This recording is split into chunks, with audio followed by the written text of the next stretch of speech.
그 다음에는 중공업을 하게 되는데 제일 먼저 하게 되는 일이 뭘 했냐면요, 제철 공장을 세워요. 우리나라에 기계를 만들어야 되는데, 자동차를 만들어야 되는데, 배를 만들어야 되는데 철이 있어야 됩니다. 다니엘서에 보면은 다니엘이 환상을 보는데 제일 먼저 커다란 동상이 나타나요. 어마어마하게 큰 동상이 나타나는데 자세히 보니까 머리는 금으로 되어 있어요. 그 다음에는 목이나 가슴은 은으로 되어 있어요. 그리고 배나 이렇게 밑으로 내려갈수록 이렇게 철이 되고 뭐 이렇게 되면서 발가락에는 진흙도 되고 여러 가지 그런 형상들이 나오게 돼 있어요. 근데 지금은 이 10세기, 21세기는 어느 시대입니까? 여러분이 알아맞혀 보세요. 금시대예요? 은시대예요? 동시대예요? 진흙시대예요? 철시대예요? 어느 시대예요? 여러분이 알고 계셔요. 대답 좀 해보세요. 네? 우리나라는 금시대지, 금시대. 우리나라는 막 금시대로 가고 있고, 전체적으로 현재 인류가 처해 있는 시대는 철의 시대예요. 여러분 오늘 차 타고 온 그것이 다 철로 만드는 거예요. 네. 여러분 우리나라가 전 세계 거의 60%의 메이드 인 코리아 조선을 만들고 있는데, 세계 최고의 발달된 배를 만들어낸 거 다 철이에요. 그게 어디서 나와요? 제철 공장에서 나와야 되는 거예요. 지금 시대는 뭐 반도체, 우주 비행선이 다 철로 만드는 거예요. 네. 그 중에 이제 몇몇 나라는 금 시대를 살고 있어요. 우리나라가 북한에도 가보니까 북한의 애국가가 있는데, 삼천리 금수강산 아름다운 곳, 그렇게 써놨더라고요. 그 사람들도 뭘 알긴 알아. 그 금이 많이 나는 곳이에요. 대한민국이 삼국시대 때부터 금이 많이 나서 그 당시에 뭐 그냥 이렇게 놀이하는 거라든가 윷놀이 하는 거라든가 뭐 옷에 장식하는 거라든가 이 술잔이라든가 뭐 이런 그런 것들이 대부분 금으로 되어 있어요. 그래서 여기가 금이 엄청 많은 땅이에요. 그리고 우리나라 철도 전 세계에서 뭐 몇째 안 되는 정도의 철광석이 있어요. 저 목포 그 진도섬 근처로 가보니까 최근에 한 달, 두 달 전에 그 지질학자들이 조사를 했는데 거기에 희토류가 묻혀 있대. 이 희토류라는 거는 희귀한 광물질이라는 거예요. 철은 철인데 엄청나게 희귀해서 이걸 가지고 있는 나라가 앞으로 부자가 된다는 거예요. 그리고 우리나라에 앞으로 반도체에 사용하고 그 전기차 시대가 될 거기 때문에 전기차에 필요한 것이 뭐냐면 배터리예요. 배터리. 그 배터리에 그 전기를 꽉 충전을 시키는데 최고로 지금 좋은 게 니켈이에요. 현재 그런데 그거보다도 더 중요한 미국보다 유럽보다도 더 일본보다도 더 놀라운 물질을 발견했어요, 한국이.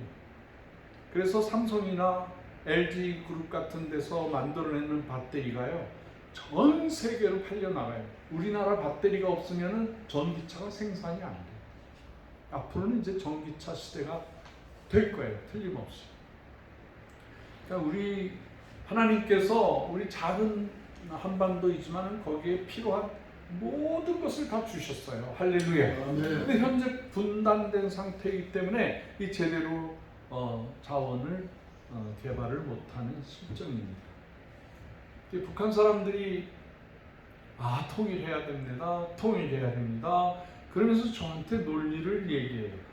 그저 남조선의 그 기술과 돈과 북한의 노동력을, 북한의 지하자원을 합치면 우리나라가 세계 최고의 나라가 됐네다.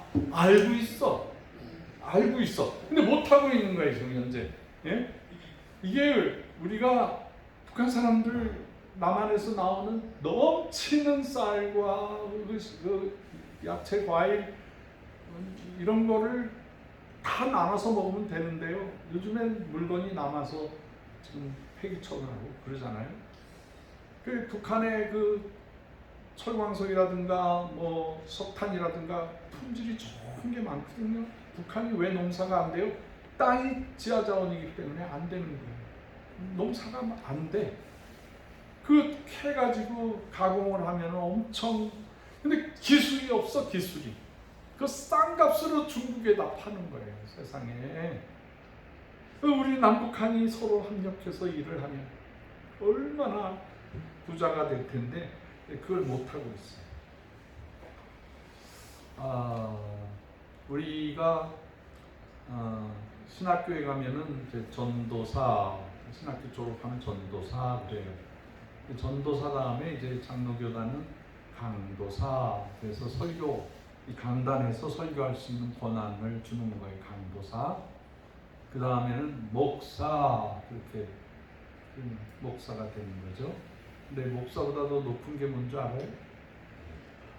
응? 높지는 않은데 아무튼 목사가 돼도 사람들이 이 박사가 되려고 해요, 박사가. 이 박사보다도 높은 게 뭐냐면요, 목사예요, 목사. 응? 이 아무리 뭐 설교를 잘하고 아무리 뭐 사랑이 있고 그거보다도 목사가 호주머니 털어서 신자들 밥 사주면은 그분은 진짜 목사 중에 밥사가 되는 밥사. 예? 이렇게 나누어서 먹이는 사람이 가장 높은 거예요, 요즘에는. 박사, 박사 누가 존경해 주나요? 박사라 그러면 일체이고 절체인 게 박사인데, 병원에 가서 진료받으면 다 그 사람들이 닥터, 독터, 박사 그러는데 그 존경하나요? 그런데요, 이렇게 밥을 사주면 사람들이 존경해요. 우리가 선교지에서요, 많이 가르치고 훈련시키고 그렇게 하면은 존경할 줄 알죠? 아니요. 그 외국인 그 나라 원주민 학생 하나를 잘 밥 먹여 놓으면 그거 고마워요. 응? 우리 송성교사님 그래요, 안 그래요? 별 얘기를 다 해주고 설교를 다 해주는 것보다 예배 끝난 다음에 불러서 밥 먹여주고, 응? 빵 챙겨서 싸가지고 가라고. 그러면 존경해요. 이 밥을 나눠준다는 게 얼마나 복된 일인지 몰라요. 응? 오죽했으면 예수님께서 하나님 앞에 기도하는 방법 중에서 어떻게 기도해요? 그랬더니 하루에 필요한 양식을 달라고 기도해라. 오늘날 우리에게 일용할 양식을 주시옵시고. 양식을 받아야 돼, 양식을. 오늘 본문 말씀에 보면 이 수제자였던 베드로가 예수님을 3번이나 부인해요. 나 그 사람 몰라요. 막 그러면서 저주까지 하고 도망다니다가 이 사람 나사렛 땅 사람이라고 그래가지고 그냥 급하게 도망왔어요. 예수님이 부활하셨다 그러니까 예수님 앞으로 왔더니 예수님이 이리 와라. 물고기를 구워가지고 물고기를 잘 구워서 먹으라. 이걸 아주 얼마나, 예수님 3번이나 부인하고 왔는데 예수님께서 밥 먹으라고 그러니까 먹다가 예수님이 질문을 하는 거예요. 베드로야, 시몬 베드로야, 네가 날 사랑하냐? 그랬더니 예, 사랑합니다. 그러니까 예수님께서 내 양을 먹이라, 내 양을 먹이라. 그게 뜨끔했어요. 그랬더니 조금 있다가 또 예수님께서 베드로야, 시몬아, 네가 날 사랑하느냐라고 또 질문을 하시게, 똑같은 질문을. 그러니까 베드로가 식은땀이 나는 거예요.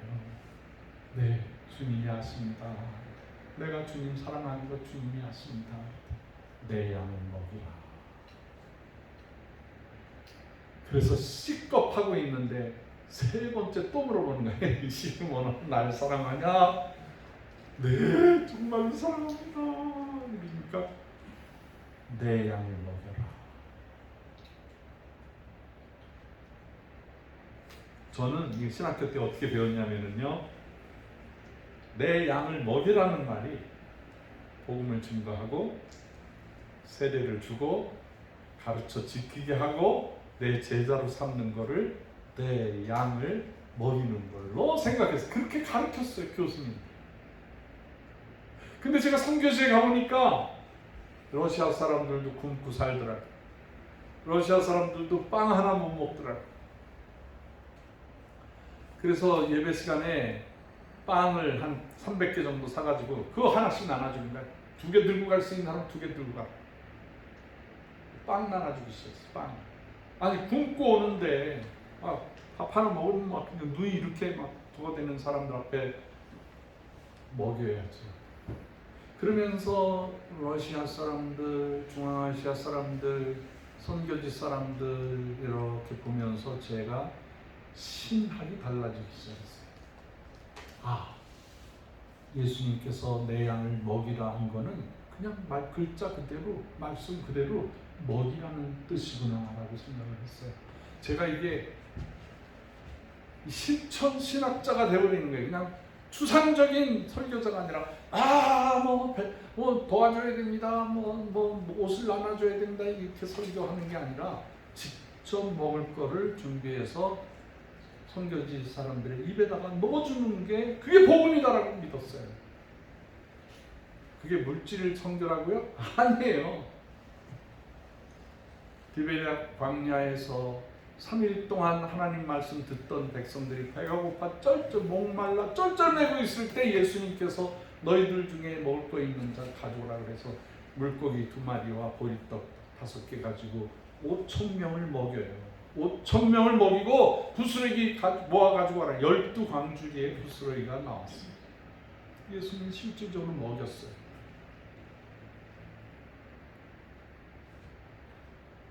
그래서 제가 예수님께서 먹이라는 그 말에 제 선교사의 신학이 달라지면서 성경에 하나님께서 인류를 먹이라는 모든 성경 구절을 다 찾아보기 시작했어요. 그 첫 번째 재난이 뭐였었냐면 노아의 방주였었어요. 노아의 방주에 먹을 것 싫고 동식물들을 다 살려내고 가족들을 다 살려내 첫 번째 인류를 구원하는 것. 그리고 땅에 내려와서 막 편만하게 흩어지다가 이거 아르메니아라는 곳에 하나님의 광주에서 내려온 백성들이 살기 시작했는데 그게 뭐냐면 하나님이 그 우리나라 말하고 같아요. 하나님의 산에서 사는 사람들, 그 사람들이 막 퍼져나가기 시작했어요. 그 사람들이 어디에 살기 시작했냐면 유프라테스 강하고 티그리스 강 사이에 아주 초생돌이 같이 이렇게 생긴 2강 사이에 그 곡식이 잘 자라는 곳에 거기서 농사를 지으면서 두려운 거예요. 이것도 홍수가 나면 어떡하지?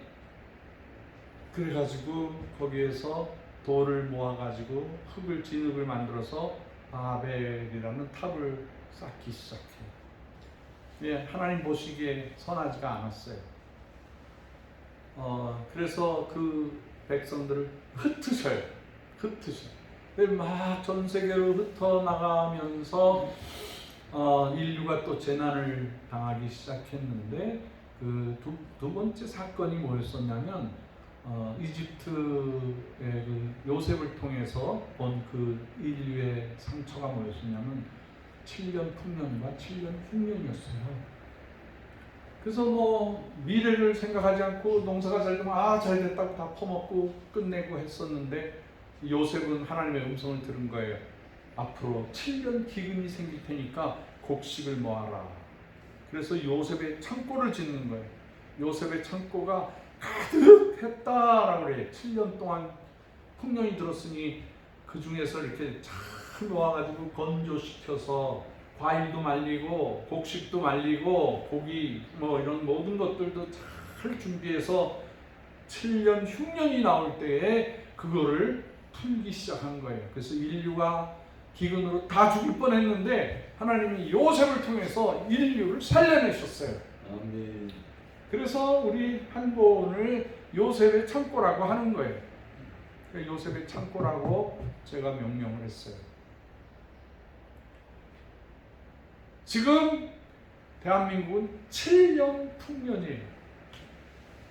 뭐 지난주에 그 장마로 인해서 막 충청도, 전라도, 경상도 지역이 물밭이 돼버렸어. 이만한 수박이 다 썩어져 내리고 참외도 썩어져 내리고 비닐하우스 다 무너지고 막 그랬는데, 그러면 우리가 굶어 죽어야겠는데요.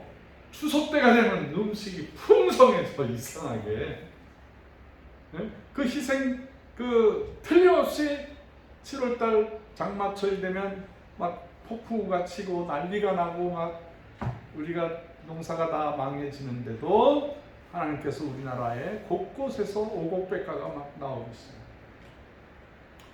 참 감사해. 언제 풍해를 받았느냐 할 정도로 그러더라고요. 하나님께서 우리나라를 7년 풍년으로 삼아서 지금 쌀 양곡 창고가 차고 넘쳐서 이게 3년이 지나면은 썩어요. 그 주로 이제 군부대로 많이 보내고 뭐 이렇게 어려운 유엔을 통해서도 보내고 우리나라 코이카라는 것을 통해서 많이 도와주는데 그래도 남아요. 그래가지고요 몰래 화물선에다 태워가지고 저 태평양에서 그냥 물고기한테 줘버린대요. 그게 낫다는 거예요. 근데 이 북한 백성들 38선 하나, 경계선 하나 저희 굶어 죽고 있는데 우리 바다에다가 잉여 물건이라고 버려. 큰일 났어. 이건 정말 하나님 앞에 죄받을 짓이야. 예. 어쨌든 간에 우리 하나님께서 우리 민족으로 인해서 인류를 퍼먹일 수 있는 굉장한 자산을 주셨어요. 아프리카에 가면 아프리카의 그 수많은 나라들이 하루 한 끼도 못 먹고 사는데 우리 대한민국의 봉사팀들이 가가지고 정부에서 후원도 하고 교회에서 후원도 하고 그래서 가서 농사를 져줘요. 근데 이제 땅이 사막이기 때문에 그냥 농사 지으면 다 말라 비틀어져요. 그래서 흙을 한 50cm 파가지고 거기에다 비닐을 다 쳐버려요. 비닐을 싹 쳐가지고 물이 안 빠져나가게 한 다음에 거기에다가 식량을 심어서 충분히 자라나게 하는 그 기적이 나타나요. 아프리카에서 우리나라 대한민국 사람들이 우리를 먹여 살린다. 쌀이 늘 모자랐는데 쌀이 넘쳐난다. 쌀이 모자라서 굶어 죽던 나라가 쌀을 수출을 해요. 저쪽 서쪽에 있는 서부 아프리카에 있는 가난한 나라, 하루 한 끼도 못 먹는 나라가 지금 쌀이 남아 돌아가는 거예요. 지금 막 팔아먹는. 그러면서 이 사람들이 한국 사람들하고 같이 살아야 되겠다. 우리를 한국의 속국으로 삼아달라. 한국 사람들이 우리나라 와서 정치해달라. 그게요. 캐나다 저 북쪽에 가면은요. 거기에 그 한여름에도 눈이 쌓이는 데가 있어요. 그 사람들은 그냥 짐승 잡아서 먹는 거예요. 그러니까 몸이 피가 점점 고지혈증이 생겨가지고 한 30, 40대면 늙어서 죽어요. 뭐 먹고 죽으라는 거예요. 근데 우리 한국 사람들이 이렇게 가서 보니까 이분들의 영양 불균형이 이루어진다는 걸 알고 거기에 비닐장치를 해가지고요, 3중, 4중 비닐장치를 해서 거기에서 싱싱한 배추, 상추, 토마토, 오이 막 나오게 하는 거예요. 그래서 그 사람들에게 즉석에서 해먹게 하니까 피부가 좋아지고 피가 맑아지고 사람이 건강해지고 뚱뚱한 사람들이 그냥 날씬해지고, 한국 사람 덕분에 우리가 살아났다. 한국 사람 덕분에. 한국 사람. 다른 나라 사람들은, 중국 사람들이나 일본 사람들은 뭐 좀 해주는 척하고 그 백성들을 잡아먹고 그 백성을 더 괴롭히는데, 한국 사람들은 그런 생각이 없어요. 그 백성들을 해를 끼칠 생각이 없어요. 어떻게 하면 그 백성을 도와줄 수 있나, 어떻게 하면 살릴 수 있나라는 착한 민족이에요. 왜? 한 민족은 하나님의 민족이기 때문에, 하나님의 백성이기 때문에 그래요. 이게 우리 한국 기독교가 들어와서 한국 전체를 봉사하는 나라, 섬기는 나라, 남의 나라를 도와주는 정신으로 꽉 차 있어요. 이 얼마나 감사한 일이에요. 이 메말라서 굶어 죽는 21세기 가장 냉혹한 사회에서 한민족은 선한 일을 하는 거예요. 아멘. 한민족은 착한 일을 하는 거예요. 아멘. 얼마나 감사한지 모르겠어요.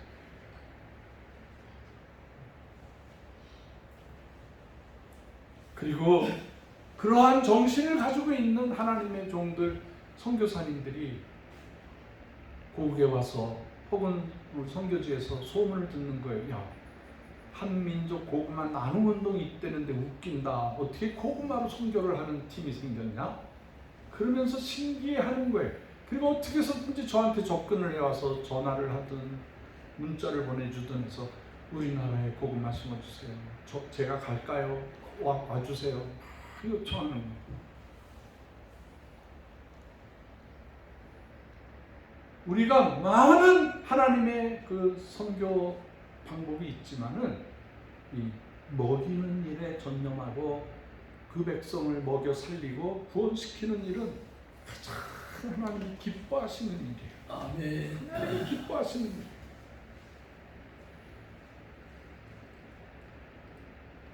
그래서 저희가 이 한국 정신을 이어나가게 하기 위해서 그 표어가 있어요. 표어가 첫째가 먹이자는 거예요. 먹이자는 거. 두 번째가 살리자는 거예요. 살리자. 그리고 구원하자는 거예요.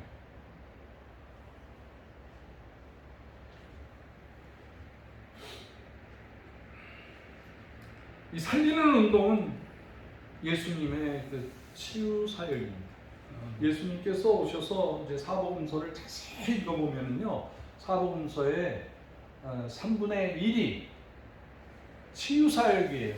예수님이 이 땅에 오셔서 백성들을 고치셨어요. 육체를 머리끝에서부터 발끝까지 고치셨어요. 깨끗하게 해주셨어요. 앉은맹이를 일으켜 세우시고요, 기머거리를 듣게 하시고요, 벙어리를 말하게 하시고요, 장님이 보게 하시는 역사를 나타내는, 피를 맑게 하시는 거예요. 모든 그 인생의 고통을 해결해 주시는 분이에요. 아멘. 살려주시는 분이에요. 뿐만이 아니에요. 사람을 질병으로부터 고쳐내는 것뿐만이 아니라 사람을 죽은 자 가운데서 부활시키는 능력까지 나타납니다. 사람이 영원히 살 수 있다는 걸 알려주셨어요. 그거를 그렇게 보여주시고, 본을 보여주시고, 수인성 그 과부의 외아들이 시체가 돼서 떠내려갈 때 그 아무도 말릴 수가 없어. 그 불쌍한 여인에게서 아들을 되돌려 줄 수 있는 사람인데 예수님이 가로막고 있잖아요. 그 아들에게 안수를 하니까 그 아들이 살아나는 거예요. 죽었던 자가 살아나는 역사가 일어나는 거예요. 아멘. 이 고구마가요, 북한에 극한에 놓여있는 그 북한 백성들이요, 고구마 나눠주면은요, 고구마 하나만 먹어도 살아나요.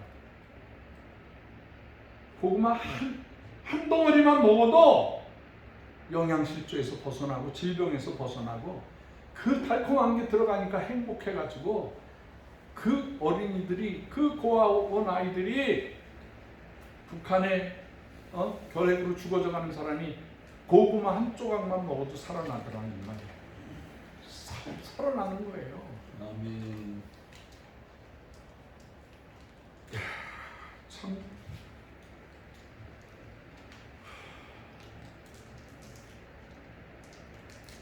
우리가 터키에서 이번에 큰 지진이 일어났는데 우리나라의 그 구호 단체가 가서 그 사냥 훈련된 강아지를 데려가 가지고 그 아파트가 무너진 곳에 냄새를 맡고 신호를 하면 어떻게 해서든지 막 잡기를 사용해서 열고 그 바위 사이사이 콘크리트 사이사이에 막 억눌려서 뼈가 이그러져 있고 조금만 있으면 못 마르고 껌껌하고 뜨거워서 죽어져가는 그 아이들을 살려내는, 얼마나 감동이.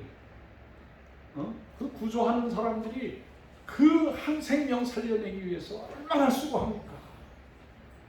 우리 한국은 그런 정신이에요. 지구 골짜기 사이사이에 들어가서 굶주리는 아이들, 굶주리는 그 백성들을 살려내는 거예요. 살려내는.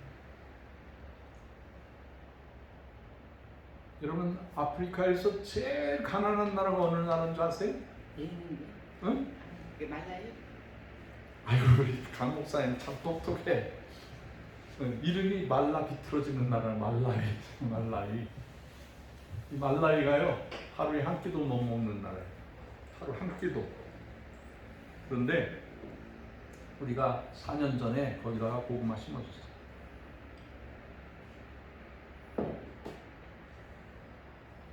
다행히 말라위 선교사님의 가지고 있는 땅, 주변 땅들에게 고구마를 심었는데 심으면 풍년, 1월달에 심고 2월달에 심고 3월달에 심고 4월달에 심어도 계속 1년에 12 모작을 하는 거예요. 그래서 아이들이, 지나가는 아이들이 먹을 거 주세요 그러고 가면은 그 아이가 들고 갈 수 있는 만큼 머리에 이고 등을에다 짊어지고 손으로 들고 갈 수 있게 그 백성이 굶주리면서 살아났어요. 말라위 사람들이 한국하고 같은 나라로 만들자고 그래요.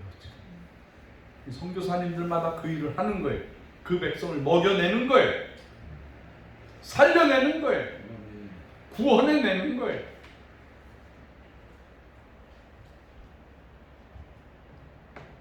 우리 고구마가요, 정말 하늘이 내신 작물이에요. 하늘이 내신 작물.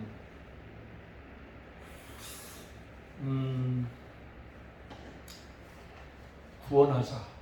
그건 하나님의 약속이거든요. 하나님께서 이 백성들을, 인류를 구원하는 방법을 인류에게 내가 길이요 진리요 내가 생명이다, 내게로 오라, 값없이 사서 먹으라, 내가 너희를 평안을 주리라, 내가 너와 함께 하리라 하고 완벽한 나한테 오라, 내가 너의 구세주야, 내가 너를 살릴 거야 약속해 주셨어요. 그리고 그 약속의 이름을 주세요. 예수 이름을 믿는 자에게 하나님의 자녀가 되는 권세를 주셨어요. 그 이름의 권세를 주시는 거예요. 예수 이름으로 가면은 사탄을 이기고 세상을 이기고 죄악을 이기고 모든 환경을 이겨내는 능력이 되는 거예요. 아멘. 그 증거를 또 주셨어요. 예수님께서 내 이름을 믿으라, 아들 독생 성자 예수 그리스도를 믿기만 하면 하나님의 자녀가 되는 권세를 주셨는데 그 확증을 주는 거예요. 그 피를 흘리는 거예요. 피를 흘리면서 내 피를 마시는 자 영생을 얻고 죄 용서함을 얻는다. 내가 주는 빵을 먹는 자들은 하나님의 그 죄 용서함을 받고 하나님의 자녀가 되는 권세를 준다. 약속을 한 거예요. 응? 마지막 날에 제자들 모아놓고 빵을 띄워주면서, 그 의미가 너희도 백성들, 인류를 먹이라는 소리예요. 인류를 포도주를 주면서 마시게 하라는 거예요. 그렇게 하라는 거예요. 내 복음이 증거되는 곳에 이와 같은 예식을 하라고 그랬어요. 그것은 먹이라는 거예요. 먹이라는 거. 그냥 뭐 캐톨릭에서 잘못 가르쳐줬어요. 요만한 뭐 빵 하나 해가지고 뭐 입에다가 이렇게 하면 입에다가 이렇게 넣어주고 그게 뭐 예수님의 살이다 피다 그러는데 원래 개념은 충분히 먹이라는 거예요. 그 캐톨릭이 제대로 가르친 거 아니에요. 우리 개신교에서도 성찬 예식할 때 요만큼 주면 안 돼. 넉넉히 드셔야 돼. 물론 배불리 먹게 하기 위해서 그런 건 아니라는 말씀은 있었지만 거룩하게 하라는 말씀이죠. 예수님께서 마지막 때 세우신 언약은 인류를 퍼먹이라는 거예요. 인류를 먹이라는 거예요. 믿으시면 아멘 하세요. 그거 뭐 형식적으로 조금 띄어 먹는 예수님께서 만찬하실 때 최후의 만찬을 하실 때에 그 뭐 요만큼씩 준 거 아니에요. 저녁 식사예요. 그게 제자들에게 충분히 그 예수님이 이제 내가 하나님 나라로 올라가는데 이 죽음을 이겨내는 이 놀라운 사건이 생기는데 제자들 배고프니까 넉넉히 먹인 거예요.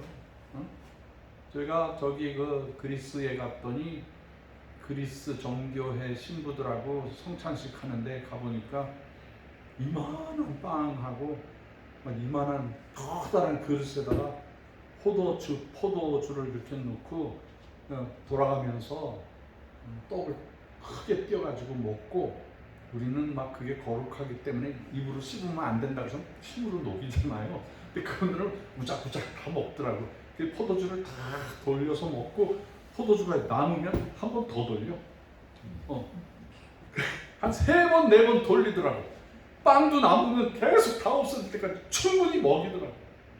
그게 우리하고 조금 다르더라고요. 그래도 좋았어. 그 멋있더라고요. 제가 북한의 그 백성들을 어떻게 하면 먹여 살릴 수 있을까라는 간절한 마음으로 가서 몇 번 가는데도 답이 안 나타나는 거예요. 북한 백성을 어떻게 다 먹여? 예? 생각을 해보세요. 북한 백성 2천만 명인데 지금 많이 굶어 죽어서 1,700만 정도도 안 된다는 말이 있어요. 뭐 그거는 통일된 다음에 우리가 계수를 해보면 더 잘 되겠죠. 굶어 죽고 영양실조로 죽고 말라 비틀어져 죽는 거예요. 근데 그 백성들을 가서 보니까 이거 안 먹이면 안 되겠더라고. 지금 그 백성들이 뭐가 잘못했어?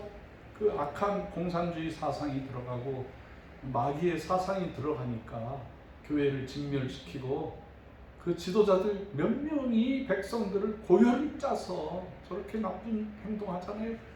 가서 보니까 일반인들하고 만나서 대화해보니까 우리 옆집 아저씨야. 우리 옆에 착한 아주머니들하고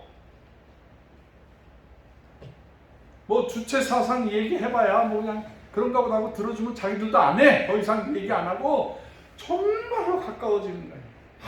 이렇게 선한 우리 한 백성인데 한 민족인데 어떻게 이렇게 굶어 죽고 사나. 하나님 알려주세요. 이 백성을 어떻게 살려야 돼요.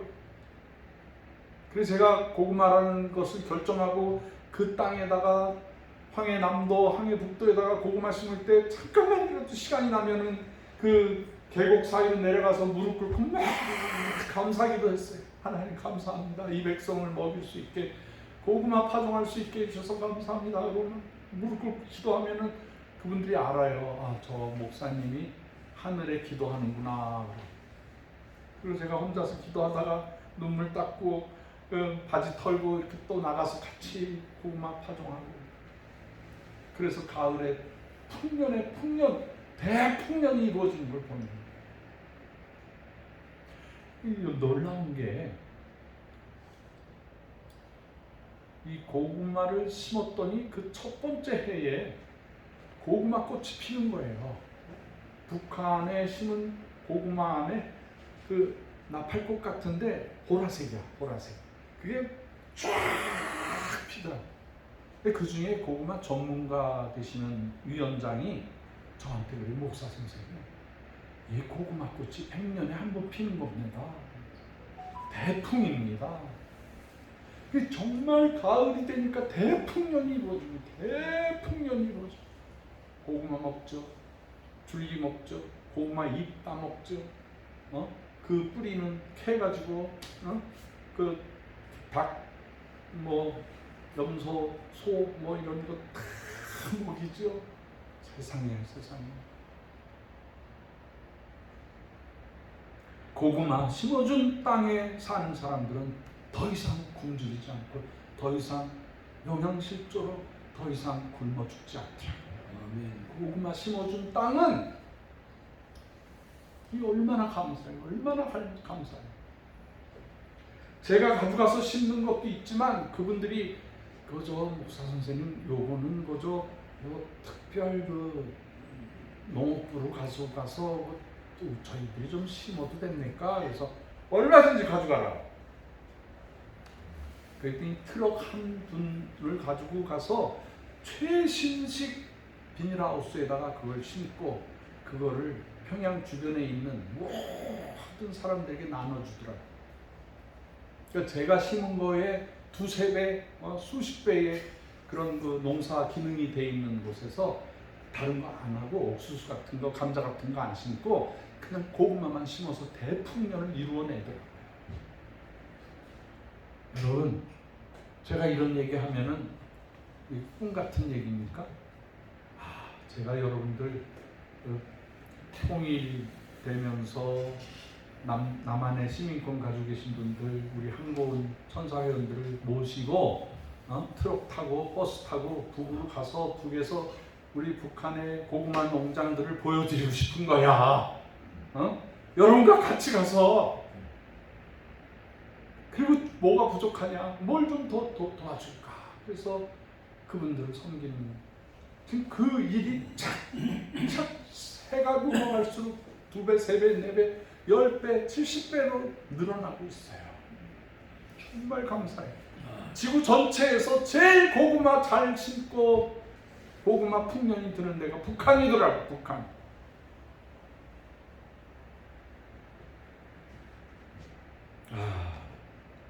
평양 주변에 농장마다 고구마 심었어요.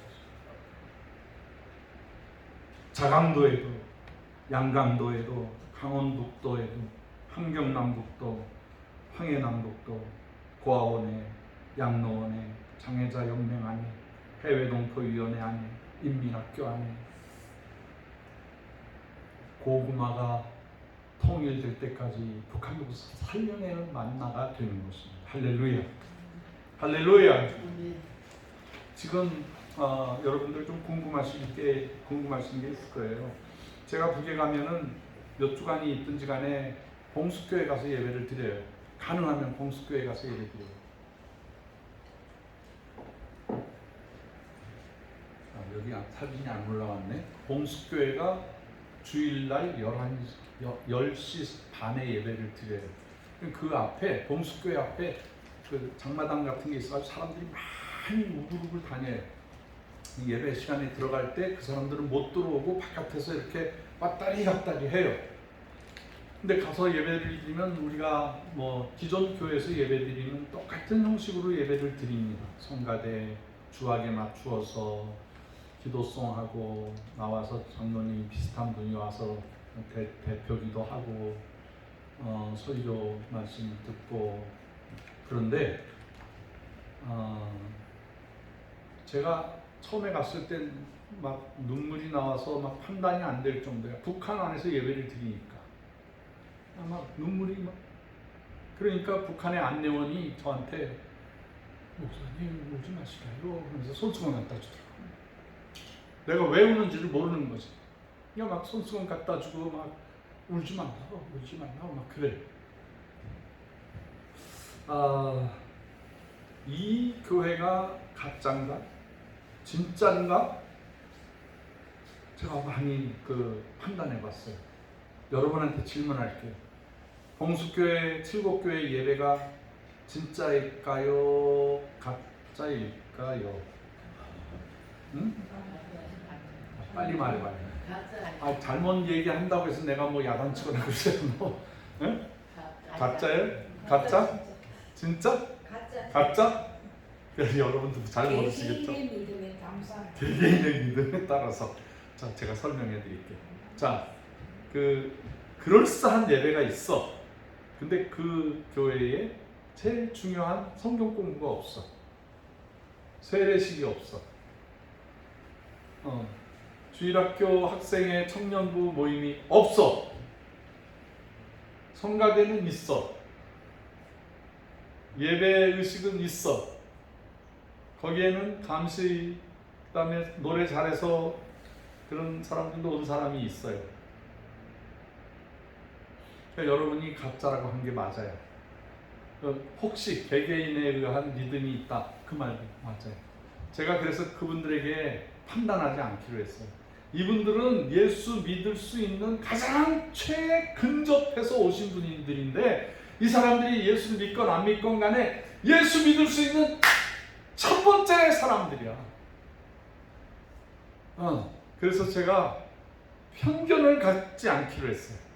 그리고 가서 처음 모방전도 하듯이 그 사람들 앞에 사랑을 전달해드리고, 손을 잡아드리고, 안아드리고, 거기에 있는 목사, 전도사 이런 분들도 만나면은 그분들한테 정말 그리스도의 사랑으로 대하기 시작했어요. 그리고 제가 갈 때는 이 뒤에 록삭에다가 먹을 거 잔뜩 집어넣고, 막 좋은 거 뭐 하여튼 잔뜩 집어넣고 가가지고 이렇게 탁 풀어놓은 다음에 여기 성가대원들이 앉아 있으니까 성가대원들한테 그걸 이렇게 열어서 드세요. 그리고 제가 가요. 그럼 그분들이 나누어서 먹어. 학용품, 뭐 볼펜, 뭐 하여튼 필요한 것들 잔뜩 가서 이구지구 메고 가서 우리 봉수교회 안에 들어오신 분들에게 나눠드리기 시작합니다. 그리고 교육자하고 아주 오랫동안 교제하고, 거기가 아마 가짜들이 우르르 하는데, 거기에서 크리스찬들을 보고, 크리스찬들의 모습을 보고 그 사람들이 한 사람 한 사람 되돌아오게 되기를 기도하고 있는 거예요. 할렐루야. 아멘. 그런데 우리 한국에 온 그 외교관 중에 그 영국 외교관 하다가 오신 분이 누구죠? 태영호 의원이, 태영호 공사가 그 후편을 저한테 얘기하더라고요. 그 봉수교회에서 서성이는 사람들이 그 찬송 소리 듣고 싶어서 온다는 거야. 그리고 거기 와서 3개월 동안 성가대 한 사람들이 억지로 와가지고 억지로 찬송하는데 3개월을 찬송 부르고 나면은 다시 예배드리고 싶어서 서성이고 있다는 거예요. 어쨌든 간에 앞으로 통일이 돼서 거기서 예배의 자유함이 오게 되면은 봉수교회 중심으로 복음화가 이루어질 줄을 믿으시기를 바랍니다. 그리고 우리 한국의 농장이 첫 번째 교회들이 될 거야. 이미 거기 우리 땅이 있기 때문에, 우리 농장이 있기 때문에 바로 거기서 예배드려도 돼. 할렐루야. 아멘. 응? 얼마나 감사한지 모르겠어. 먹이고 살리고 구원하는 자리가 고구마 심는 자리야. 고구마 심는 자리가. 이번에 하나님께서 허락하시면 미얀마 양곤이라고 그래요. 요즘엔 양곤이라고 그러는데, 거기에 가서 10,000평의 땅에다가 고구마를 심어드려야 돼요.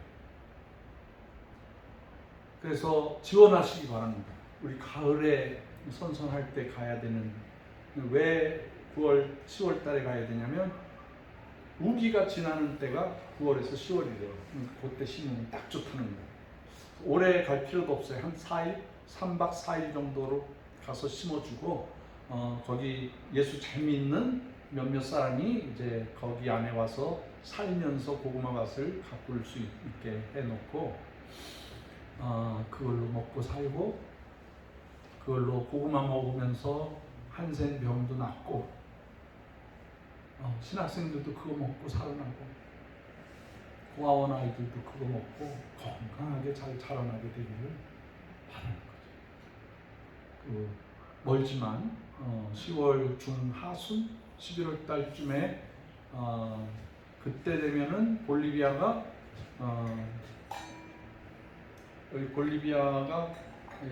남반부거든요. 남반부라서 볼리비아는 우리가 가을이 되면 여기가 봄이에요, 봄. 그래서 봄에 가서 심어주면 딱 맞는다는 거예요, 봄에. 그래서 거기 가는데 볼리비아까지 가는 데는 비행기 값이 한 250만 원에서 300만 원 들어요. 꽤 들어요. 왜 그러냐면 한국에서 멕시코 항공을 타면 그게 멕시코 시티까지 다이렉션으로 가서 바로 갈아타고 볼리비아로 가야 돼요. 그래서 비행 시간만 한 3-40시간 걸려요. 그리고 그 남미 안데스 산에서 사는 옛날에 우리 고구려 사람들이 아마 갔는지도 몰라요. 그래서 그분들도 우리 옛날의 친척들을 만날 수도 있지 않을까 그렇게 생각을 합니다. 그래서 그 선교사님만 보내기보다는 우리가 직접 가서 이렇게 심어주는 모습, 사랑으로 심어주는 모습들을 해줬으면 좋겠고, 볼리비아에 갈 때 너무 많이 가는 것도 민폐가 되니까 한 4명 혹은 5명 정도, 그러면 거기에 봉고차 같은 거를 타고 나갈 수 있으니까 딱 좋은 생각합니다. 그래서 남미에 가서 우리가 할 수 있는 큰 사역들이 있으니까 빨리 기도하시고 조인하세요. 그리고 양곤 사역도 감당할 수 있도록 그렇게 했으면 좋겠습니다. 그렇게 해서 우리가 능력은 작지만은 한 걸음 한 걸음 인류를 먹이고 동족을 먹이고 이 시대를 먹여 살리는 요셉의 창고, 제2의 만나, 오병이어의 기적, 노아의 방주의 역할을 감당하게 되기를 주의 이름으로 축원합니다. 기도하겠습니다.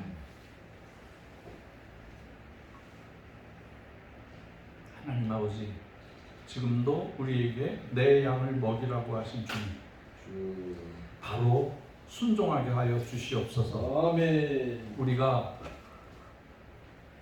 7년 풍년일 때 7년 흉년 당하는 인류의 땅끝의 백성들, 그리고 북한 백성들을 먹여 살리는 저희가 되게 하여 주시옵소서. 아멘. 한 사람 한 사람이 요셉이 되게 하여 주시옵소서. 아멘. 만나가 되게 하여 주시옵소서. 아멘. 오병이어의 기적을 베푸는 위대한 한국 천사님들이 다 되게 하여 주시옵소서. 아멘. 감사드리오며 예수 그리스도의 귀하신 이름으로 기도드렸사옵나이다. 아멘. 아멘. 말씀을 생각하면서 주님 앞에 헌금을 드리도록 하겠습니다. 630장 이 몸을 바치옵니다. 찬양하고 그하고 제가 찬양. 그러면 우리 찬양 조금 우리 반주자님 좀 기다렸다가 우리 장로님 4분 나오셔서 특송하는 중에 우리 헌금하도록 장로님 솔로? 장로님 솔로? 네. 오늘 목사님께서 요한복음 21장 15절에서 이제 말씀하셨는데 그게 조금 도움이 될까 싶어가지고 네. 제가 하는가 하고 또 오늘 송영자 이 선지사님 오셨는데 옛날 했던 거 제가 한번 은혜를 하겠습니다. 네. 할렐루야. 장로님 섬겨주실래요? 예.